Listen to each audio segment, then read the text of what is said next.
it's D to the B here, and I'm back with another Cyberworld double review. So we've had 2 episodes released so far, and there's probably going to be a third one 2 days later, knowing the show. And, of course, just as usual, the episodes were garbage. It also isn't consistent with itself. Now, I'm going to throw in a major spoiler. So if you don't remember my last review, I said that Optimus was starting to have PTSD flashbacks of what happened before they were taken to Cyberworld. Now, I was actually praising this for actually giving us some answers. And did they follow through with it? Nope. Writing consistency? Nah, we don't need that. Now you could be saying, D to the B, listen up.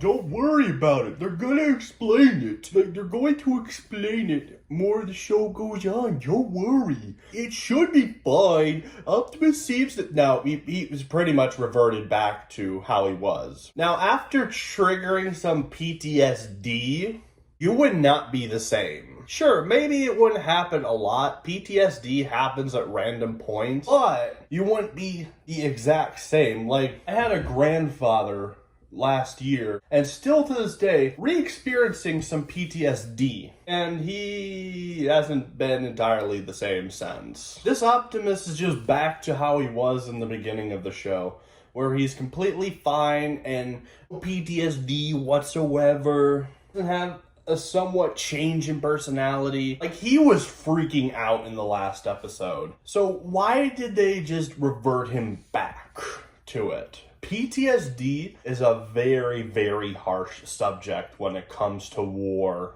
PTSD can mentally change you. And usually, it doesn't get helped a lot because of 2 reasons. One, the person with PTSD doesn't like to talk about it with a lot of people, or we don't entirely have the resources to actually help veterans who experience PTSD. That the fact nowadays in the US, I don't know how it is in other countries, but unfortunately there's a lot of people in the United States of America who disrespect our veterans and the people who fight for us. But enough about talking about the subject of PTSD and how the show completely does the concept of PTSD wrong. So let's actually review the actual episode itself. It ends up with B with a giant wrench, and he's using the giant wrench to get to Optimus and heal himself and heal Optimus. And B asks this. This is dumb. I need a real weapon. Support is a vital role, B. Our success depends on you keeping us in the fight. I'll rush them head on and draw fire. So yeah, this episode is a mix of laser tag and Fortnite, and which I don't think either should be in Transformers. Now you could be saying, D to the B, what's wrong with laser tag? Laser tag is fun! Now don't get me wrong, I like a good game of laser tag. And also, I do like it when a show does laser tag, but it doesn't belong in Transformers. Same with Fortnite mechanics. D to the B, remember, this show is like a video game. Well, yes, but at the same time, how would they know how games like laser tag would even work if the Autobots never even went to Earth? These Autobots are still from Cybertron. Optimus gives the team a strategy, which then we see the team members of Optimus's team are Optimus, Bumblebee, and Chop Shop. What happened? Like, this is out of nowhere. Like, why is Chop Shop in the team? Like, the problem with throwing yourself into this situation already with no explanations just makes you feel like, wait, what? Now you could be saying, D to the B, it doesn't matter, let it happen. Not every episode has to explain how they got there and they're in the situation that they are. Now, yes, this is kind of true, but you don't have to show what happened, but you should probably explain how it happened. Because with no context of what has transpired in the amount of time that we have not seen, people are going to be left confused. And now, of course, they can't even explain how this happened and how the computer might have mixed up the teams, or probably did mix up the teams, because you don't have enough of a time span, because every episode is 5 minutes. Then Girl Boss Alita shows up, where she's just hopping building to building and also shooting down turrets, where then she drops down and has hit Chop Chop somehow, and then does the most disrespectful thing. Shoots him from the back. Like, not even facing towards him. What disrespect. That is disrespectful to kill somebody by the back, especially shooting them in the butt. And just proves more that this Alita 1 sucks and is an awful person. Like, why would you do that? At least Black Arachnia from Beast Wars had the currency to shoot Inferno in the face. When Optimus and B runs in, and Alita's like, sorry guys, and then shoots them both. And this is the first instance where we realize that Alita and Optimus aren't in the same team. So I may have waited. I did go ahead from when this reveal happens, but I think it was more important to explain that without any context, this makes no sense. And people are just going to be confused. Or at least normal people, where the shills are just gonna be like, oh, they're fighting a Cyberworld's big guy. It's so obnoxious.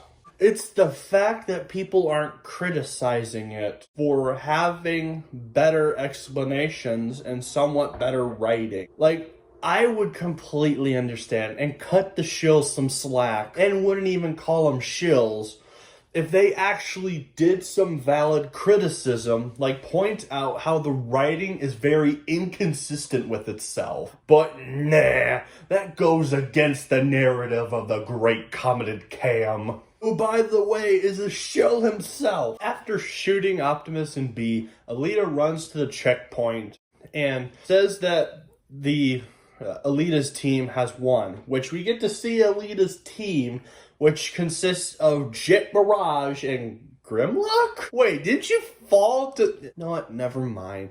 So that build up to Optimus and him suddenly become friends again, even though that didn't make sense itself either. It was just all for nothing. You know what? Whatever. It's Cyberworld. Whatever. So then we have Jet Mirage saying, like, slow down, we can barely keep up. Then Alita starts running again, and Mirage is like, wait, we need to talk. So then we transition to Chop Shop, Optimus, and Bumblebee respawning at the spawning point, where they are talking about how they need to focus on their main objectives and what they've been placed to do. And B is like, we could win, and tries taking the Chop Shop's gun, but is unsuccessful. But then Chop Shop does this, where I actually kind of agree with Bumblebee for once. Or to win. You mean like that? Chop Chop down. I'm not even sure he knows how to aim that thing. It's not him I'm worried about. We cannot afford... Oh yeah, that's fun to know. Anyway, Optimus then says we can't rely on us losing more checkpoint, and B needs to rely on his skills so they can win. We transition to B, who is running through the street. Okay, so with these checkpoints, I realize it's not entirely laser tag and Fortnite. It's laser tag, Fortnite, and a bit of Battlefront 2 2005. Which, by the way, killer game. I love the old Battlefront 2. I'd rather play it than the Disney version. I've heard people like it. It's not my cup of tea. I just prefer the original, to be honest. The gameplay, like, sure, you know, no, I'm not getting into this whole tangent about Battlefront 2, EA, and the original. I'm not doing that. We have a review to do here. So we transition to B running through the streets with his giant wrench. And the two teams meet up and they start blasting each other because they need to obviously be the victors of the challenge. And in the process of this, while they're fighting, Chop Chop tries shooting Jet Mirage a couple times, But of course, Chop Shop sucks at aiming, so Jet Mirage ends up shooting Chop Shop. And Chop Shop's like, I need healing. And B just grabs a medkit. It's like, yeah, sure, here. Throws a medkit. It bonks Chop Shop on his head. And then B says sorry for it. We transition to the rest of the battle, where Optimus then gets hit, and B at the same time sees Grimlock, who is the healer of this team, and Optimus is like, I need some juice, B. I need your help. And then we transition to B, who's abandoned Optimus completely and did the exact opposite of what Optimus said. Yeah, this is more Cyberworld inconsistency. You would think that B would be smart after his whole event with Chop Shop in episode 10, but nah. We need to be an idiot. Yeah, that completely makes sense. Now, I get it, he's young, but this is obnoxious. He learned some skills and improved himself a bit, but then the show just reverts him back for no reason. Hey guys, do you remember when people complained about Rid 2015 undoing every character development that happened in that show? Like Diamond Bolt? Yeah, where's the complaining here? I want to know. Where are they? Where are the people besides me calling out the writing inconsistency and the throwing out previous character development? Where are they? Oh yeah, they're shilling for the show. I completely forgot. And in the process of B reverting back to dumb B, dumb B. Anyway, because of that, Optimus then ends up dying. And then Chop Chop also gets killed because of this action. And B needs to prove himself as the epic man that he is, or the epic player, I should say, by just hopping location to location to try to deal with them and healing himself at the same time, even though at the end, B ends up getting himself shot, also ends up getting him respawned with the other players, which Optimus then calls him out for, which, good Optimus, you should call out B and his stupidity, even though the fact you still did listen to him and listen to his plan instead of coming up with a better plan in episode 9. We transition back to Girl Boss Alita and her team, and Grimlock is immediately shot down, and Alita's like, great, no heals, and Jet Mirage is like, can we talk now? And he says, I got the intel on Megatron. And of course, Alita shoves that off because she doesn't entirely believe Jet Mirage, especially what happened in episode 8 of that show. And he's like, I actually do have the intel. Where then in the process of this, of him telling Alita that he has the intel, Chop Chop eventually overhears Jet Mirage. But then, of course, as he goes by Optimus, because Optimus also heard that he has intel from the Decepticons. But of course, then Grimlock tackles Optimus, and they keep fighting, where eventually the victors are Team Optimus. And after the game, they're like, good game, everybody. And then Jet Mirage tries giving them the intel, but of course, it's replaced with a rock with mud. And Alita's like, I knew he was lying. And he's like, wait, I actually did have it. And then the team put together that Chop Shop had taken the data, and we transition to Chop Shop giving the data that Mirage had to Megatron. And that is the end of this episode. Dumb filler! But with that out of the way, let's transition to the next episode. Episode 15. So it immediately starts somewhat where the last one left off. But this time, the Autobots are at the lair of the Decepticons. And of course, they try going in, but then the security system activates, where all the turrets that are there have shielding, and this shielding protects them. Now, why do I mention that?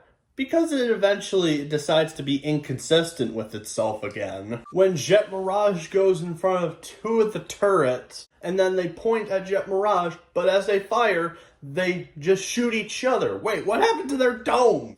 Like, I know it's been a thing that's been done before. If you shoot each other, or turrets shoot each other, they'll blow themselves up, but most of the time they don't have shielding to protect themselves. But whatever, it's Cyberworld. So, after they shoot down the shielding, they manage to get into the base, but of course, while they go into the base, there are booby traps everywhere. Like, floors that have, like, acid. It's not going well for them, so Optimus decides to go into the vents. And what does he do? He climbs through the vent. Now, you could be saying, what's wrong with that, D to the B? Well, the fact is, they put his tires on front of his arms again. Oh my gosh, guys. Why? Why do you do this? Like, if you design your model a certain way, you can't change it out of nowhere just to satisfy, to make something work. The only reason you did this so the tires didn't clip, but you have to stick with that design choice because that's how you designed the character and how also the toy was designed. So you have to stick with it, buddy. You can't just change it out of nowhere, like, oh, this doesn't work in a vent, it's clipping. We're gonna move the tires up, even though that's not where they were before. And then Optimus and Alita start talking, where then the vent decides to activate a booby trap, where the vent starts to flame upon itself. Then we transition to B and Jet Mirage trying to get through the security system by having Jet Mirage disguise B as Megatron. But then they realize they messed up where they need a voice recognition, so then the rest of it is just B trying to be Megatron so they can get in. And at the same time, the flames are getting closer where, of course, Optimus is doing the stupid meme from episode 7 again. Because why? We need to make all the people who love memes clap. Oh, it's so amazing. It's so funny. Even though it doesn't make any sense. They're the brainless meme cult. They think something's funny, but they don't think about it. They don't think about what the problem is with that concept. But then, by some miracle, they managed to deactivate the system, and Optimus managed to also get out of the vent before he gets smelted alive. And they make it to the main control, where then they discover a template of how Scorponok was designed. And also with an audio log explaining how the creature was made. This is the details that we get about Scorponok. The subject continues to show great resilience, even after considerable experimentation. The process is so painful, is effective. Its strength is unmatched in body, but it is weak in mind. Although its weak points can be leveraged. These logs go back cycles. All experiments on Scorponok. So yeah, some answers about Scorponok. We're somewhat exploring Scorponok. I'll give this episode some credit. Actually explain something. But then, of course, the team puts together that Megatron is heading towards to Scorponok to negotiate with him. And also, after they discover Scorponok, they find a vault where it's revealed that there are 2 alternate scan choices. And this is interesting. So, Optimus is like, one of us needs to do it, and says, Alita, do you want to? But then Alita says, nah, I'm good. You guys need it more. So B and Optimus scan the vehicles, and they are transformed with new forms. Now, I will say this, I appreciate them scanning forms and somewhat taking new design that are different from just G1 inspired. I especially like B's design. It reminds me of Transformers Reactivate. When I saw this toy of B, I'm like, oh, that's a nice little reference to the canceled game. So the design gets to live on in some way. And Optimus, okay, I appreciate them switching the truck, because I'm not really a huge fan of his design. But this also might be worse. Like, Bees looks good, no doubt about it. But then Optimus, he's not even a truck anymore. Or at least a semi-truck.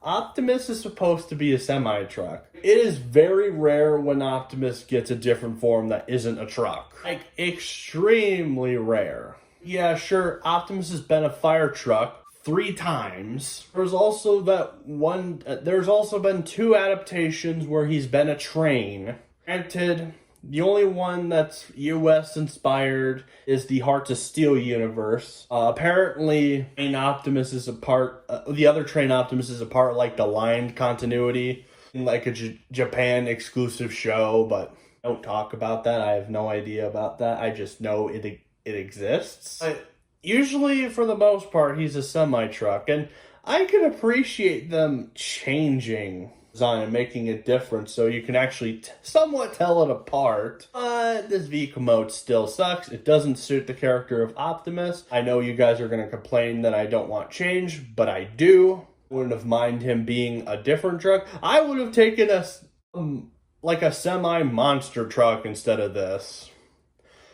And I know that's a weird thing to want, but I would still take it.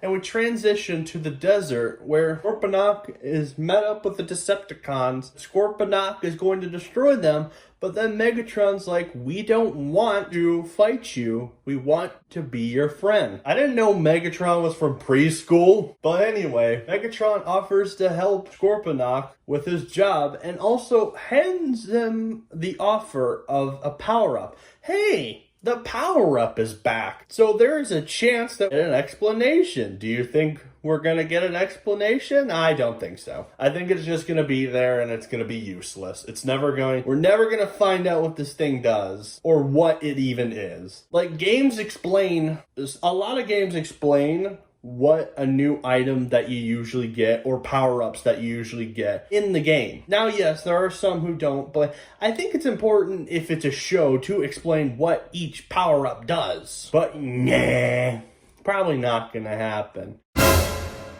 So, you would think with this 2-part special, this would be where the show got better. No.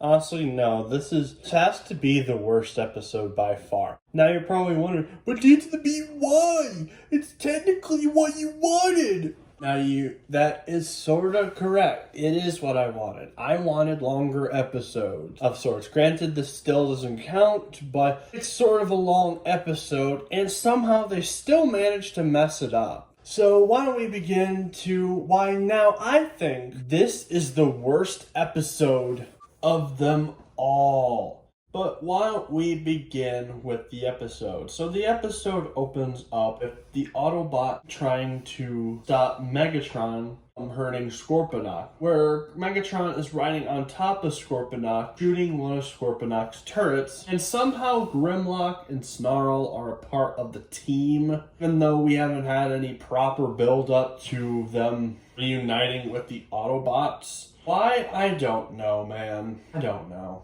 This show inconsistency is awful. And, of course, Snarl wants to take action, but Alita's like, we're trying to help Scorponok. And I was like, I don't think Scorponok's the one who needs saving. And Alita realizes that, oh wait, Megatron isn't trying to destroy Scorponok, he's trying to control him!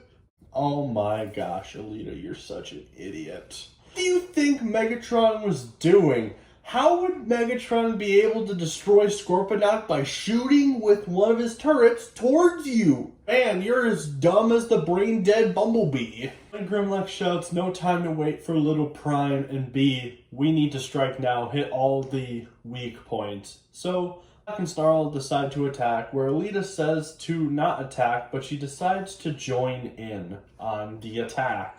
After Megatron's done cackling, he notices the Autobots, and he's like, as expected, and tells Scorponok those bots are after him, and they want to destroy him. So then Scorponok immediately decides to take action.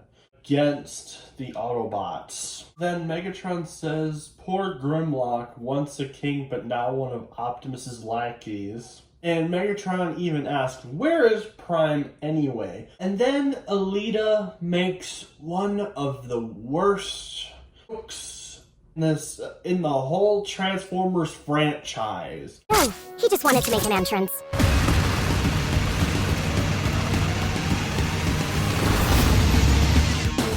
Did you miss us? This ends here! If you're a real Transformers fan that isn't gullible, you would realize why this is a problem. Why this joke is so unbelievably stupid. Knowing the character of Optimus does not make dramatic entrances, or not intentionally. Doesn't do it to look cool and all that hip stuff. He will take action to protect those he cares about. Does Optimus usually do a dramatic entrance? Yes. It's not aware. The character of Optimus isn't aware it's a dramatic entrance. None of the characters. It's mostly a dramatic entrance for us, the viewers. Story itself, it's not a dramatic entrance every time Optimus comes in to save the day. It's just trying to play into this, oh, see, we're making fun of the entrances in every Transformers continuity. The G1 movie entrance, oh, we're acknowledging that one, how he does that. Every time he enters Transformers Prime, yeah, we're acknowledging all those. Optimus is known for dramatic entrances, so we're going to say he needed to make a dramatic entrance. Oh my gosh. And people are gonna eat it up. Eat it up as usual. Fandom is so gullible sometimes. Bee and Optimus come in to help assist taking down Megatron. And Megatron tries having Scorponok throw a boulder, where then we get the shot where Optimus transforms and cuts the boulder in half. Make this look cool, but Prime did this way better with the boulder. Anyway, Megatron then says, after Optimus's lame attempt to be cool, who got an upgrade, but it won't still be enough. Optimus and Bee are dodging all the attacks, so Chop and Skybite are manning the other turrets. Skybite tries shooting at Bee, but of course he misses, and then Bee shoots back at Skybite as he's jumping high. And then Bee sees power up from episode 10. Power up similar to it. Bee has the bright idea that the rock must be destroyed, or the special rock must be destroyed. Chop the idea to take it out of Scorponok. This interferes with Megatron's plans, and Megatron gets very upset with Chop aside to go deal with him. Which then gives Grimlock a chance to attack Scorponok. But of course, Hans tries stopping it, mostly Skybite, but it fails. Alita has to get a grenade in that area so they can deal with the power-up from episode 10 and destroy it. Yep, once again, we don't know the answer of what this thing does. It destroyed again. Same one, but still. And then Alita does a meme. This meme particularly, people were so happy apparently when this show referenced this very meme. Even the actress who plays Alita even replied to a couple people who pointed out the meme reference. Automatically, because memes, people are gonna love the show. The extreme Cyberworld fans are gonna like the show and think it's peak because it's referencing memes. Which is stupid. It's meme bait. People need to stop falling for it. Then Grimlock comes by and says, nice strategy. And then Optimus says I can focus on saving Scorponok. Oh, really? Saving Scorponok relied on throwing a bomb inside of Scorponok, injuring him? Yeah, that's a great way to show that you're saving him, guys. Great way! Scorponok then transforms and Scorponok attack. And also, the other Decepticons are on the turrets of the Decepticons try shooting the Autobots, but of course it's not completely successful. And Megatron tells Scorponok to grab his tail, which is also a sword. And it was a light joke of B just looking at Scorponok's sword and his sword, and it was funny. But then Megatron, after that, said, destroy Optimus. Scorponok tries to cut Optimus with his tail sword, but of course it's not successful because Snarl managed to block it. Nonsense. Rig versus a Titan sword. Who would win? If you know the answer, please tell me in the comments. I actually want to test people's intelligence here. Who would win between a normal Cybertronian sword and a Titan sword? Tell me in the comments. Meg tells Scorponok to show him who's boss, basically.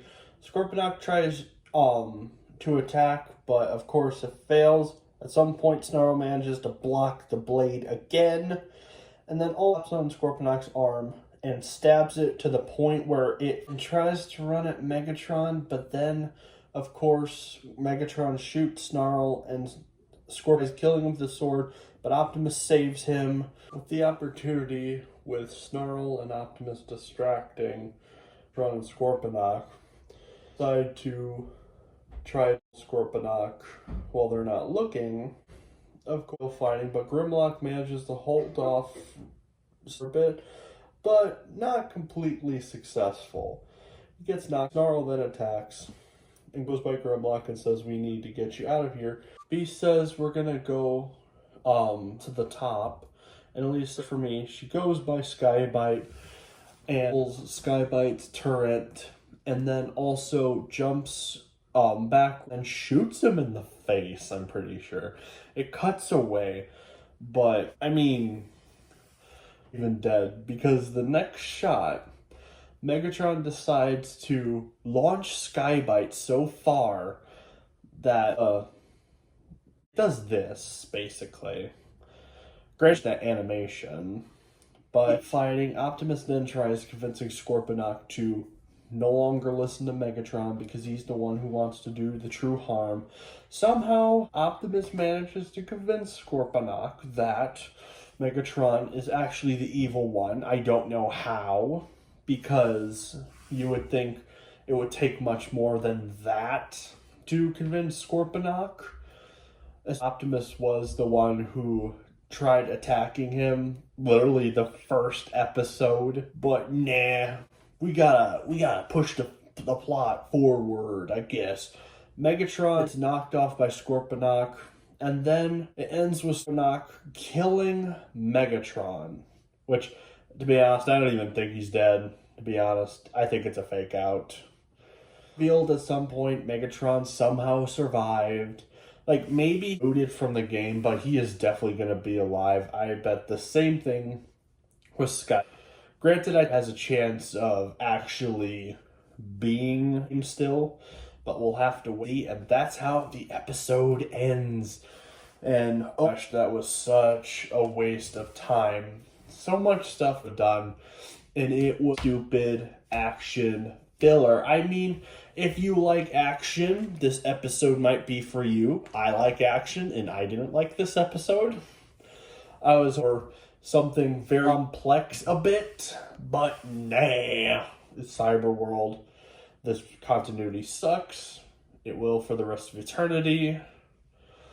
Yeah, Cyberworld's still not getting better, in my opinion. You can still like it if you want to, but the show, for me, is not that interesting, and I'm still going to cover it for the most part because I want people to be informed and I want to give them my perspective on things with this show. And I also want to throw out the whole narrative of it's a kid show, it doesn't matter. I want that narrative to be completely destroyed. That's another reason that I've been reviewing this series. So I'm sick of people ignoring the plot inconsistency. Like, I'll even give Dumb Jake some credit. Dumb Jake, even though I'm not entirely a huge fan of his channel, Dumb Jake was willing to admit that he liked the show, but it sucked at consistency and basic logic, or whatever he said.